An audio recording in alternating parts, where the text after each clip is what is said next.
My girlfriend said, "I'm not coming to your brother's funeral. I barely knew him, and it's depressing."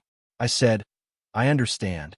Then I went alone, gave the eulogy, and never contacted her again. When she texted 2 days later asking, "Are we still on for dinner?" 31 male, work as a building inspector for the county. I review permits, check code compliance, crawl into attics and basements to make sure nobody's going to electrocute themselves. It's steady, it's predictable, and it pays about $67,000 a year. I tell you this, so you know I'm not some guy who makes dramatic decisions. My entire career is based on following rules, checking boxes, and documenting things. That's my personality. Methodical, patient, boring, if you want to be honest about it. My brother was 27 when he died. Car accident. A Tuesday morning, 7:40 a.m., on his way to work. Another driver ran a red light. My brother's car took the impact on the driver's side. He was pronounced dead at the hospital 40 minutes later. I got the call from my mom at 8:15 a.m. while I was reviewing a permit application for a residential deck.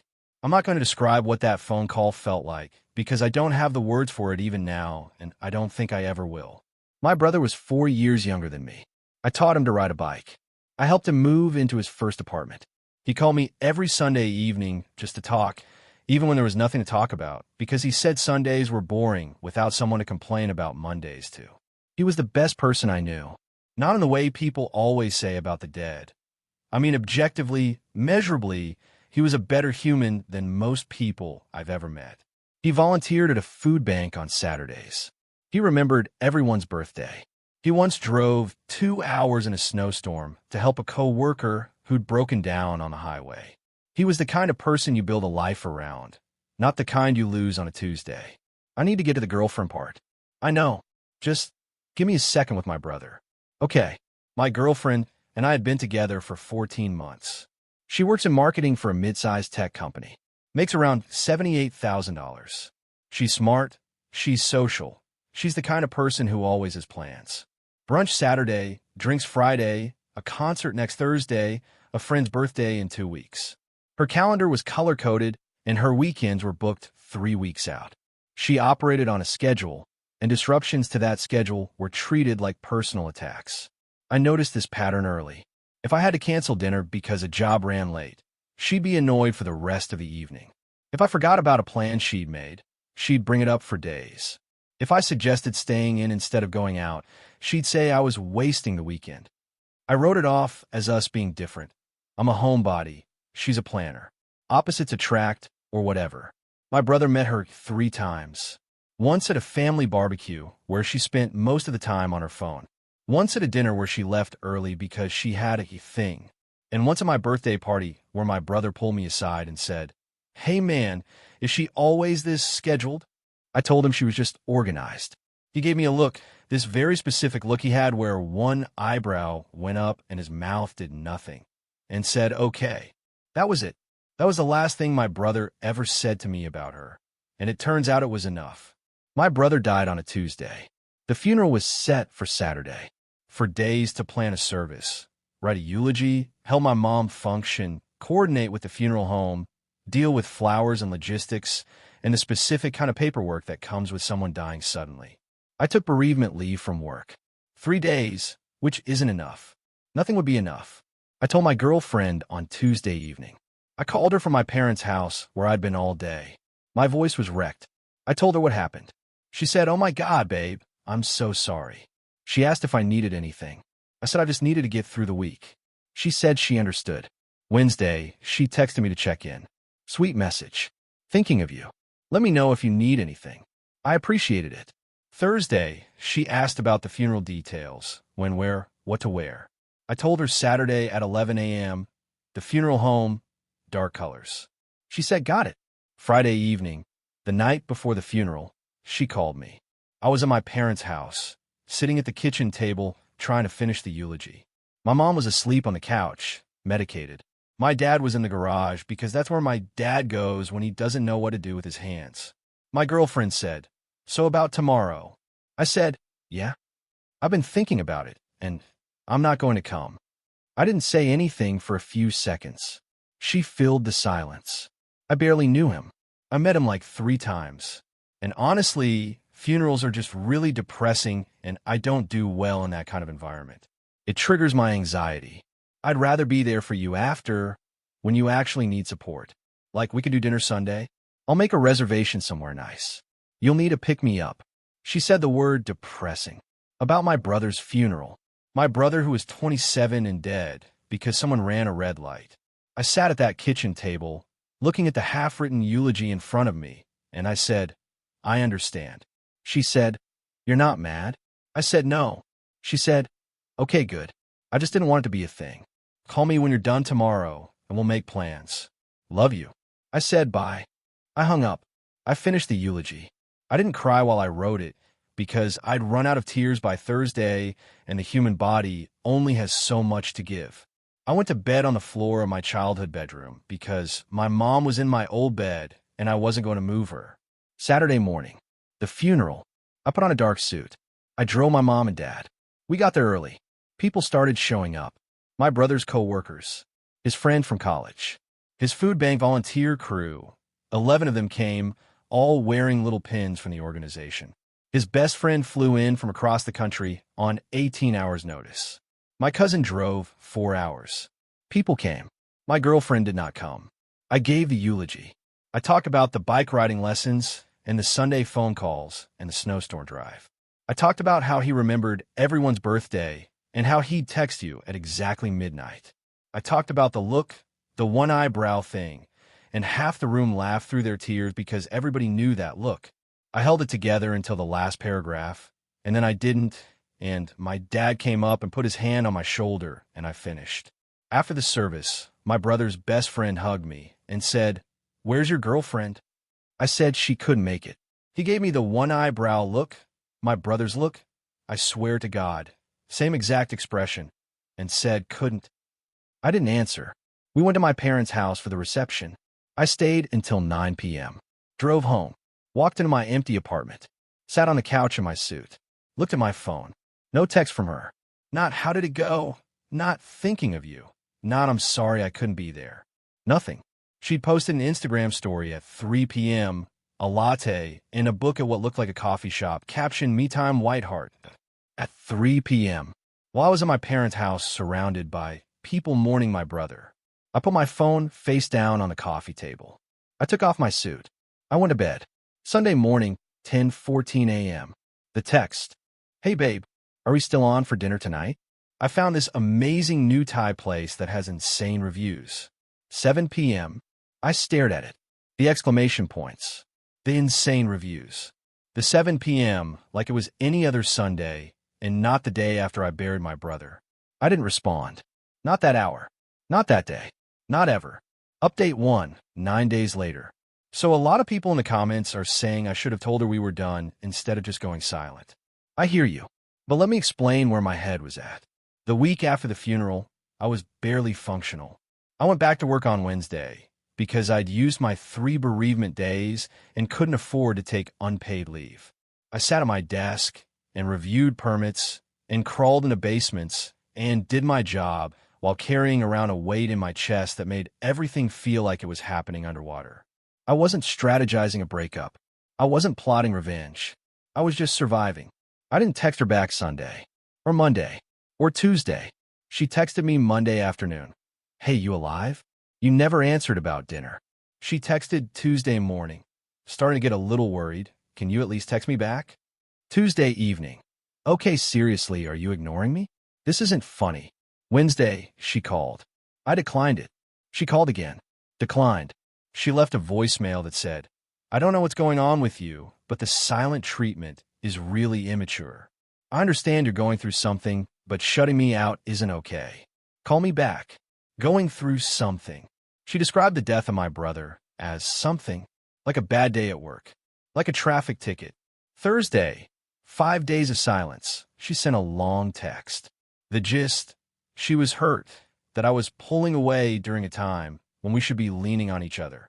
She said she'd been giving me space, but that my silence was emotionally abusive and that she deserved better than to be ghosted by her own boyfriend. Emotionally abusive. For not texting her back the week my brother died. Because she didn't come to the funeral. Because it was depressing. I almost responded to that one. Almost. My thumb was hovering over the keyboard. But then I thought about what I would even say. What combination of words could possibly convey the absolute devastation of having your brother die? Burying him without the person who's supposed to be your partner, and then being called emotionally abusive for not making a dinner reservation 5 days later. There aren't words for that. So I continued saying nothing. Friday, day 6, her best friend texted me. Someone I met a handful of times at group outings. She said, "Hey, I know things are complicated, but she's really struggling with the silence. Can you at least let her know where you stand? She thinks you're breaking up with her." I texted back, "I am." Her friend said, "Wait, seriously? Over what?" I said, "She knows." Her friend said, "She says she doesn't know what she did wrong." That sentence sat in my chest like a stone. She doesn't know what she did wrong. She genuinely, authentically does not understand that refusing to attend your boyfriend's brother's funeral is relationship ending. It's not even on her radar as a significant event. In her mind, she made a reasonable personal choice about an uncomfortable social obligation, and now her boyfriend is being dramatic about it. That's when I understood something about her that I should have understood a long time ago. She wasn't being cruel. She was being herself. This is who she is. She is a person who fundamentally cannot prioritize another person's pain over her own comfort. It's not malice. It's something worse. It's architecture. She's built that way, and she doesn't even see it. I didn't respond to her friend after that. I blocked my ex's number. Not dramatically, not with a speech. Just went into settings, blocked, moved on. Saturday, exactly 1 week after the funeral, she showed up at my apartment, knocked on the door. I looked through the peephole, saw who it was, and didn't open it. She knocked for about 3 minutes. Then she said through the door, "I know you're in there. Your truck isn't a lot. Can you please just talk to me?" I said, through the door, "We're done. I need you to leave." Done? Over what? Because I didn't go to a funeral? I told you funerals give me anxiety. My brother's funeral. I know whose funeral it was. I'm saying you can't end a relationship because someone has a boundary around grief events. That's my mental health. I said nothing. She waited. Then she said something I'll remember for a very long time. She said, "You're making this way bigger than it needs to be. People die. It's sad, but you can't expect everyone to drop everything and sit in a sad room for 3 hours just because you're upset. People die. It's sad." I heard her walk away about 30 seconds after that. I sat on the floor behind my front door for maybe 20 minutes. Then I got up, made dinner, and ate it in silence. Update 2, 2 weeks later. Okay, last one.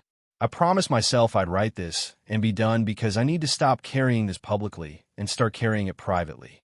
After the door conversation, things didn't end the way I expected. I thought she'd be angry for a week and then move on. She's a next thing person, always has plans, always has somewhere to be. I figured I'd become last month's calendar entry within days. Instead, she went to my mom. Let me say that again so you absorb the full weight of it. My ex-girlfriend, the one who didn't attend my brother's funeral because it was depressing, contacted my grieving mother to advocate for our relationship. She found my mom on social media, sent her a DM.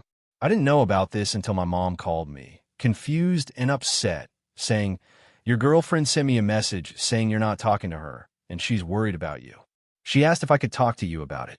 My mom, who buried her youngest son 16 days earlier, was being asked to mediate her oldest son's breakup by the woman who didn't show up to the funeral. I told my mom the truth. All of it. The phone call Friday night. The depressing comment. The no-show Saturday. The me-time Instagram story at 3 p.m. The dinner text the next morning. Every detail. My mom was quiet for a long time.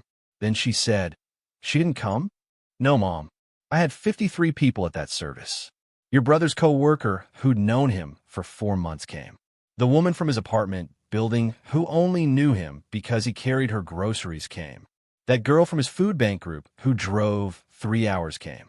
And the woman you've been with for over a year didn't come because it was depressing." That's what she said. My mom doesn't yell. She's never been a yeller. But her voice got very low and very controlled, and she said, "Don't you ever speak to her again. Do you understand me?" I wasn't planning to, Mom. Good. My mom then did something that I didn't ask her to do and couldn't have predicted. She responded to my ex's DM. My mom told me afterward what she wrote. She said, "My son buried his brother, and you chose a latte. You don't get to ask me for help reaching him. Please do not contact this family again. Clean, direct, final. My mom is 5'3", and she will end you without raising her voice." I come on my quiet honestly. My ex did not respond to my mom's message, but she was not done with me. About 4 days after the DM incident, I got a call from a number I didn't recognize. I picked up because I sometimes get work calls from unfamiliar numbers. It was her sister, her older sister, who I'd met exactly twice and who had the same scheduled-to-the-minute energy but amplified. Her sister opened with, "I think you owe my sister an explanation at minimum." I said, "I don't owe her anything. She's been crying for 2 weeks. My brother has been dead for 3. Silence. A long one. Then her sister said, "Look, I get that you're in pain, but you can't punish someone for having boundaries. She has every right to decide what events she's comfortable attending. And I have every right to decide who I'm in a relationship with." I decided. You didn't even give her a chance to make it right. What would making it right look like? She can't go back in time and come to the funeral. The eulogy's been given. The reception is over. My dad doesn't have anyone standing next to him in the photos where my brother's girlfriend should be. What exactly is she going to fix? Her sister didn't have an answer for that. She said, "I think you're being really unfair," and hung up. That was the last direct contact attempt. But there was one more thing. About a week later, a mutual friend, the only one I still talk to from our shared social circle, sent me a screenshot. My ex had posted something in a private group chat that this friend was also in. It was a long paragraph about how she was healing from an emotionally withholding relationship and how she'd learned that she needed a partner who wouldn't punish her for prioritizing her mental health. She said I had used grief as a weapon and that she was choosing to release that negative energy. She framed herself as the victim. Of course she did. In her version, she's a woman with healthy boundaries who was unfairly punished by a boyfriend who weaponized his dead brother to control her. In her version, the story makes sense. She's the protagonist. I'm the villain. I didn't screenshot it. I didn't respond. I didn't correct the record in that group chat. Because here's what I learned from giving a eulogy at 31. You don't have to convince everyone. You just have to know the truth and live with it. The people who were at the funeral know. My family knows. My brother's friends know.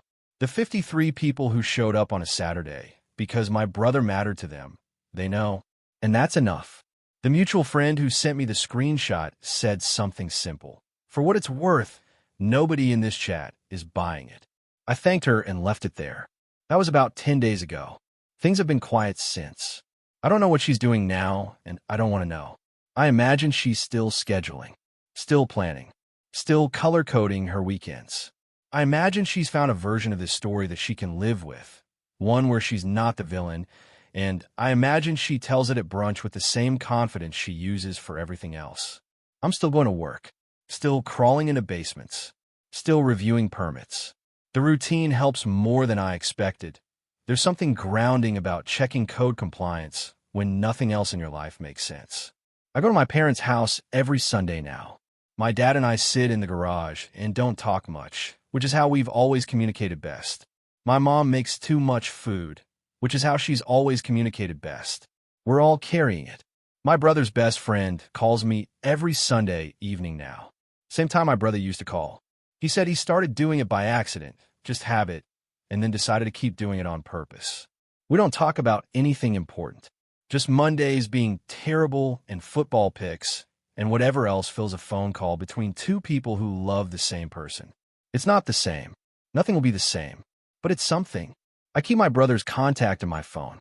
I haven't deleted it. I know I'll have to eventually, but not yet. Sometimes I open our text thread and scroll through old messages. The last one he sent me, the Saturday before he died, was Sunday call tomorrow. Got a story for you. You're going to lose it face with tears of joy. I never got to hear the story. That's the part that gets me when nothing else does. Not the accident, not the funeral, not the girlfriend. The story I'll never hear. Anyway, that's everything. Thanks for reading this. Go call someone you love. Don't wait for Sunday.